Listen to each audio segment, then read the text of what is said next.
Hey, it's Ernest from Trip Astute. In this video, we're interviewing Jason from Nomad Travel Hacker, a digital nomad with lots of experience traveling the world using points and miles.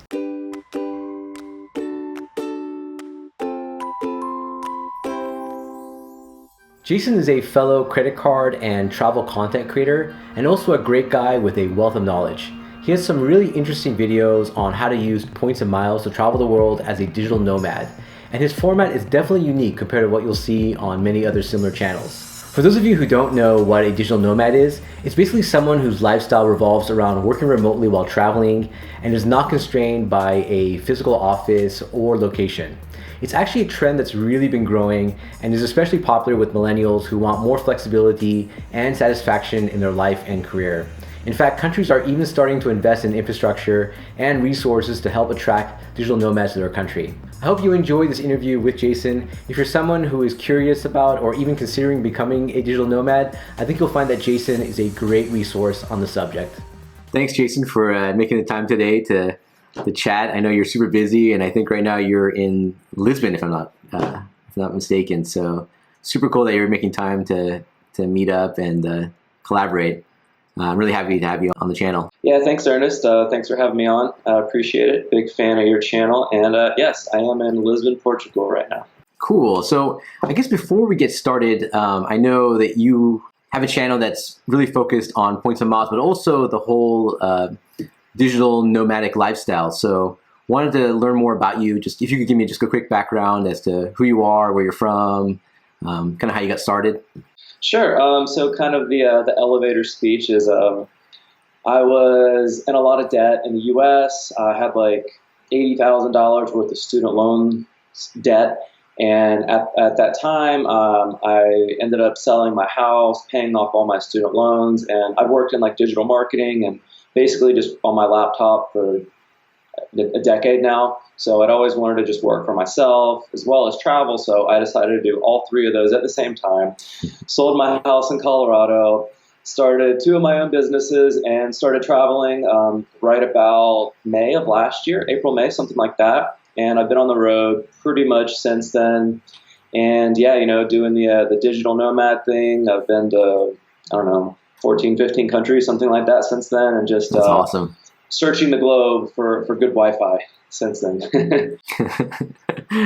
Yeah, I know that's always a challenge, right? It's just finding the right connection, especially with this type of work where you're trying to produce videos and trying to get them out. It's a challenge, I'm sure. Absolutely. Yeah, on top of just finding good Wi-Fi, now finding a good place to film and good light, and it's always changing. So there's always something that's not quite perfect, but that's part of the fun of it. Yeah, I bet. No, it must be challenging though. I know we talked about it a little bit earlier about we have a little bit of overlap in terms of our channels because we talked about points and miles, but you have a very kind of unique aspect to your channel. Can you talk a little more about that? Sure. So I've kind of created a life around points and miles. So just doing the digital nomad thing, I think if it wasn't for points and miles, like I would still be doing this right now, but it would be like considerably limited. So yeah. Just due to like, I have like my business expenses and my life expenses and everything. And, you know, I'm using a credit card for all of them. So I'm able to rack up probably more miles than some people and just maximize them. And then being able to use them, like I've been able to like pay my rent, so to speak, on Airbnb by like redeeming, you know, miles, and the fact that like, you know, I can essentially fly everywhere for pretty close to free, if not, you know, totally free. So I'm able to change countries and continents a lot more than I could if, you know, I didn't have that ability. So I've, you know, I've been able to really like push this digital nomad thing further than I probably could have before, just due to the fact that, you know, essentially like on Monday, I'm going to be traveling to Dubai and United Arab Emirates and then on to Bali. And, you know, I'm able to like add in some additional stops in countries just because I can use my points and miles to do that rather than, you know, really looking for like the cheapest flight and whatever it takes. You know, I'm able to, I guess, kind of do some extra cool stuff just due to the fact that it's free or, you know, 95% off or something like that. Yeah, it's awesome. I mean, I think a lot of people don't realize like how much you can actually do when you have points and miles. Like I always think of it as not just an enabler for travel, but also just almost like an insurance policy for me, that if I ever need to go somewhere I have the points to do it, and I can quickly book something. And I've had situations where I've been in really bad hotels and been like, oh, I don't like this, I'm going to go somewhere else. And I've just been able to book using my points, which is really an awesome thing. Yeah, absolutely. It's kind of like something I always have in the back of my head. If something happens to my family or there's an emergency and I need to get back to the US and I'm in Southeast Asia or something, I know that I've got points and miles to get me back there ASAP, and I don't have to worry about the insane cost that it would be to take a next day flight. I've got that in my back pocket. I could figure it out somehow. Probably not the best redemption, but I'm keeping those there, and like I'll never let my balance get too low because I've always got my go home free card in my back pocket. Absolutely. So, kind of a piggyback on that question was, what do you see as the differentiator between your channel and other channels? Yeah, definitely the digital nomad thing, and like I kind of use like that hacker mentality to where I'm always looking for the hidden stuff, the good stuff, the big blogs like the Points Guy, and people can't really talk about as much because they're really affiliated with credit cards, and I'm not affiliated with them, and they probably don't like a lot of the information that I'm sharing because it's more that stuff that a lot of people, when you find something really good, you don't share it because people are worried about that disappearing. But, I take a different approach because whenever there is, something really good out, like I just found a way to get around, the Chase 524, and Chase is going to figure it out. They're going to shut it down soon enough. So I want as many people as possible to enjoy it because they're going to find out one way or another. They're going to close the loophole, but then we'll find another one. The cat and mouse game goes on forever. So I just like to share whatever good, really the good stuff that I can find out there, like increased sign up offers that maybe I show people how to find increased sign up offers for certain cards, and sometimes little tricks they can do, and they don't work for everyone, but if I can help anyone else do that, that's what I really love. That's kind of like my passion, is finding that stuff that maybe the person who isn't as experience in this stuff, maybe they wouldn't be able to find. So I just really like, those little like tidbits and stuff. That's kind of what I'm all about. No, it makes sense. I feel like your stuff is very tactical and very usable. You know what I mean? Like I think a lot of the channels, including mine at times, is a little bit high level. We're not digging in as deep, and you get really tactical and really get in there. So I think that's really helpful for a lot of people. Yeah, thanks. Cool. But you can also get yourself into trouble there because a lot of these things they dry up one day, and then sure enough, someone will let me know. They don't all have the longest shelf life, but when I find something really good, I just like to share it. No, totally. And I think you probably experienced this too, where like the rules change all the time. And so what works like one day and what seems to be kind of the general norm changes the next day. And it's crazy. It's all, I guess, part of the game, right? Yes, it is. So getting into more of a travel stuff, like what are your top 3 travel items, tools or gear? So my Pixel 2 is my new favorite like toy of all time. It's really incredible, and as someone that's traveling full time, I don't use like camera gear. So I use like right now I'm using my webcam, and then now I was using my old Nexus 6P, which did have 4K video and it was good, but the Pixel 2. The video is next level, and it's got amazing stabilization. So I'm a huge fan of that. I'm able to actually take some videos on the fly and have some video that's actually useful, which is great because I do have a stabilizer for my phone, which is probably my second favorite thing. But I don't take that with me all the time. And when you're out having fun somewhere, you're out at the beach, I don't like to carry around all this stuff with me all the time. So if I can't do that, just having the Pixel is great. And then my third favorite thing is definitely my laptop backpack from Timbuktu. So they make some really, really cool stuff. And I love this because if I'm going to like a business meeting or something, I can make it look professional and I can like strap it over my shoulder. And it's also good because while it's a little bit bigger than most carry-on bags, usually if you put it over your shoulder, so to speak, you're able to get by with that. And no one has ever questioned me about it. But if I'm wearing it as a backpack, which is how I like to use it more practically when I'm going to a co-working space or something like that, then I usually have another backpack. So I carry like one big suitcase that I usually check. And then I carry like a bigger backpack. And then I've also got, this is my third one. So being able to use that on my shoulder, I'm able to get away with that as my personal item, even though like it's a little bit bigger than it should be, and it's a little bit heavier. So that's kind of like one of my secret hacks to carry around all this stuff with me. No, it's a challenge. I know. I feel like I keep accumulating more gear to carry everywhere, and it's like I feel like I'm becoming more heavy than light, and I think it's a challenge. It's a struggle. Every time we go anywhere, I'm lugging more equipment, and it's really absolutely difficult. It's funny. So most people that travel long term end up minimalizing, and I actually came back home and got some more stuff. Now I'm traveling with a green screen. I have like a Yeti Blue mic, which is like silly heavy to carry around with, and I've got a stabilizer now, and I went and got some additional clothes and stuff that I didn't really have before because I was going to I was Colombia earlier this year, and it was a bit cold when I got there, so I needed to have, some clothes that would, suit that attire instead of just the beach lifestyle, which is usually the kind of places I go to, so I can just, live in board shorts, but haven't had some extra clothes on me and stuff this year, so I'm carrying a lot more than I did last year, actually. Which smartphone stabilizer do you use? Let's see, I've got it right here. Cool. Let's see. I think it's like Zion, the Smooth or something like that. Oh yeah. Oh yeah, the Zune Smooth I think it is, right? Yeah, those are really popular. I've only tried the DJI Osmo Mobile 2, but I've heard really good things about this Zune. Yeah, I watched your video on that actually. Oh, is that right? Yeah. Yeah, it didn't work out for me because I think, and it's more, I think, an issue with the iPhone. I think the iPhone has that OIS that you can't turn off. And so what ends up happening is that like the OIS of the phone basically interferes with the actual gimbal itself.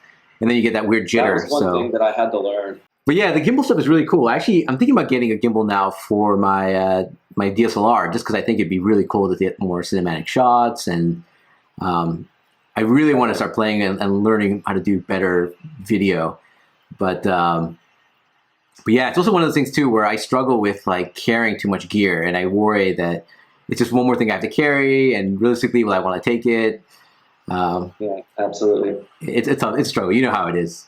So definitely, yeah. I found out one cool new feature that I want to try out that I didn't even know I could do. But basically, I can take this mobile gimbal and like it lays flat, and then I can use basically. I need to have a second phone to do it, which I do.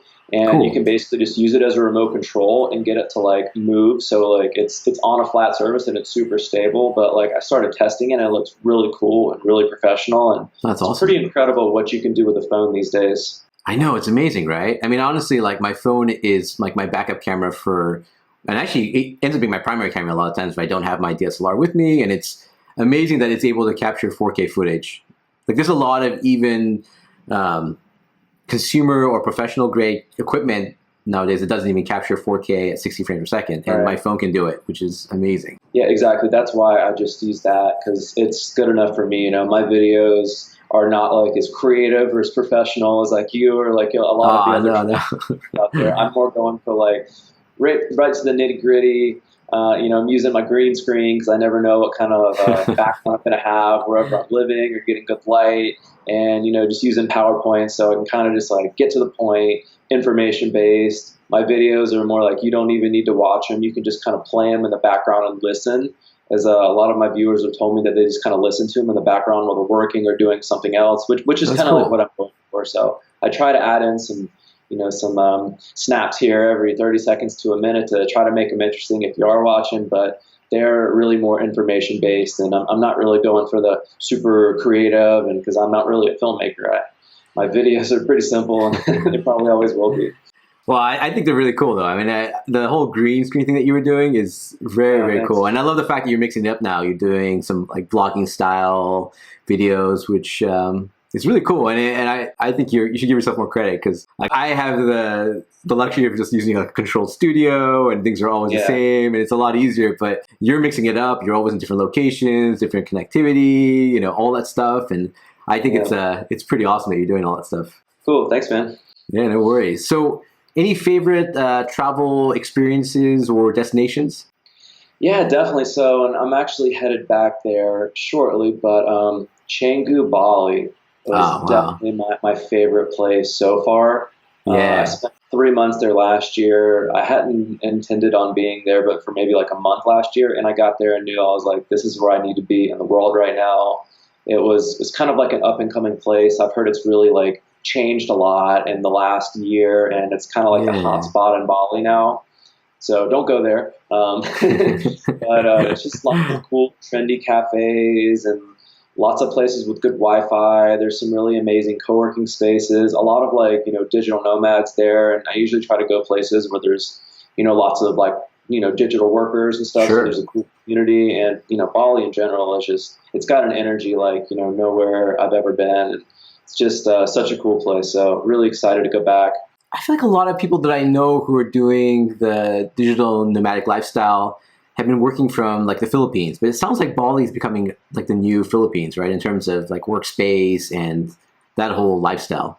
Yeah, I think one of the issues with Bali before is just the internet was so bad up Ah, until a few gotcha. co-working spaces opened, and now like they have that market now that they're building places that are new and that have like better internet. I just heard like 5 years ago it was pretty much unworkable there, but now I mean there's places with faster internet that I have at my house in Lisbon.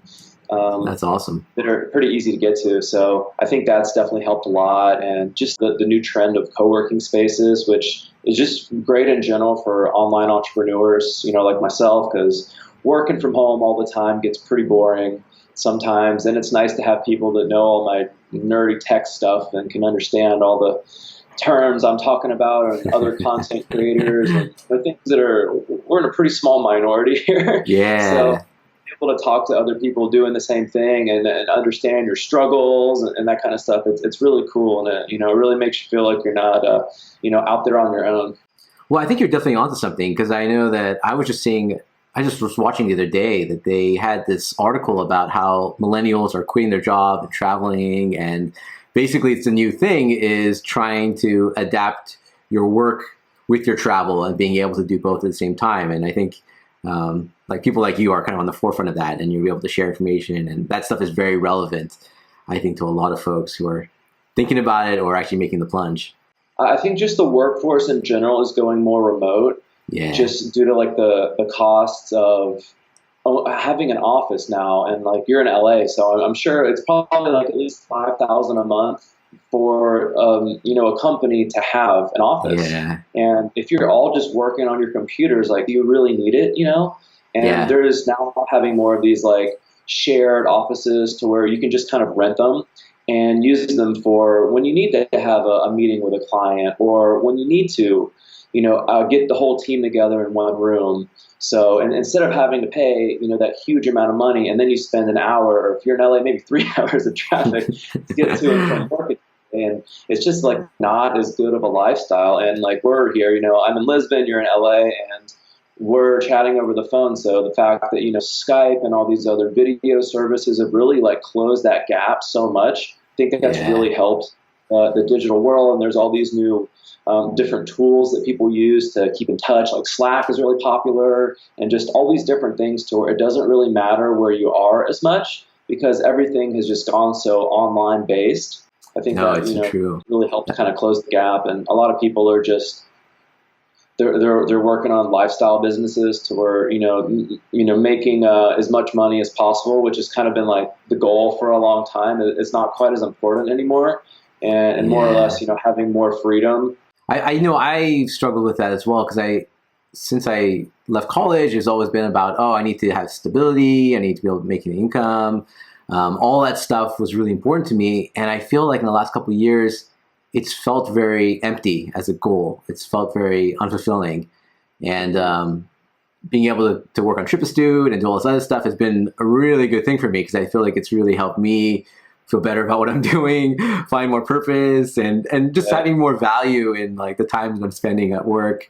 Obviously, it's a lot of work to put together videos. I mean, you know how long it takes, but it's so fulfilling when you produce something and it's tangible and someone can watch it and actually get benefit from it. So it's really cool stuff. Yeah, absolutely. You know, my goal, it was just in my head for like a decade of got to pay off student loans, got to pay off student loans, Yeah. got to pay off student loans, got to do this, got to do that. And then finally paid them all off. And now I'm like, okay, I'm going to work on things that make me happy and that I'm passionate about. And honestly, I'm working even more than before. You know, while my Instagram might look like I'm just, you know, sitting on the beach, that's just a picture. And then I'm like, you know, back on the grind. So it's, you know, kind of the digital nomad life is a lot more work than most people think. It's not just sitting there making passive income like, you know, is kind of like advertised. And a lot of people I know are, you know, starting up. They have startups and they're working on several businesses. And, you know, once you start hanging around co-working spaces, you meet new people. And next thing you know, you're working on 3 or 4 things at a time, which is,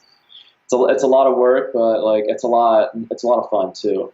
Yeah, and I think especially as an entrepreneur, I think that the equation changes with work. Like I think a lot of people are just used to giving up time for work and then getting paid for that. But when you're an entrepreneur, it's a lot of it is just investing time, a lot of effort in things, and not knowing whether you're actually going to get back anything from it. But it's a lot of times it's just building that value, and whether it's even skills or just something that you're working on, some kind of asset that you're building.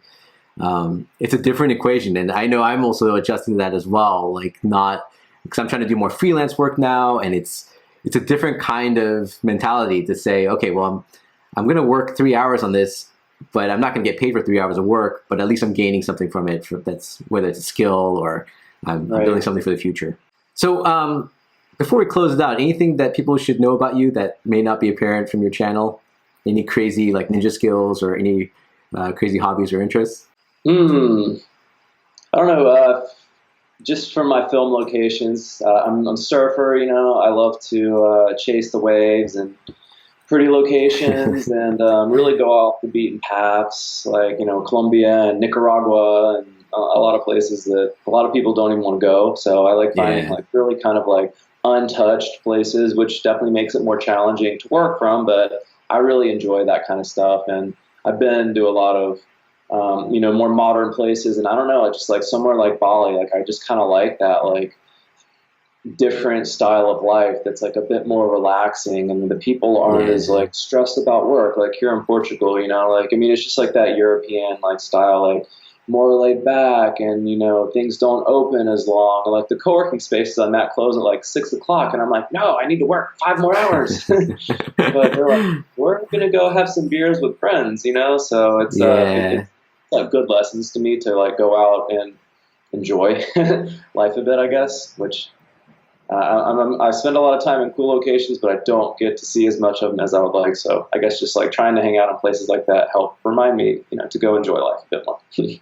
No, definitely. It's really grounding when you meet people like that. And it's a good reminder that it's not just all about the work. It's about kind of enjoying your life and really soaking in all the experiences. So thanks, Jason. I really appreciate it. For those of you who are not checked out Jason's channel, definitely check it out. He's got a really great channel on different aspects of the points and miles game, as well as the whole digital nomad lifestyle. So definitely check out his channel when you get a chance. Thank you, Jason, for making the time. Yeah, thanks, Ernest. Big fan of your channel and all the stuff you do. So it was great to be on here. Thanks for having me. Cool. Thanks, man. Safe travels. Alrighty, have a good one. As you can tell, Jason's a really cool guy. I'm so impressed that he's able to create videos while traveling, and I love that he's trying to help people who are getting into the digital nomad lifestyle. Definitely check out his channel called Nomad Travel Hacker, and make sure to subscribe if you enjoy his content. Even if we cover some of the same topics, it's always good to get another perspective and approach. If you're a travel content creator and are interested in being interviewed, please let me know. We're always looking for new creators, both from YouTube and the blog world, to feature in our series. Until next time, travel safe and travel smart. I was hoping you were going to do green screen, but now I guess not. I'm kidding.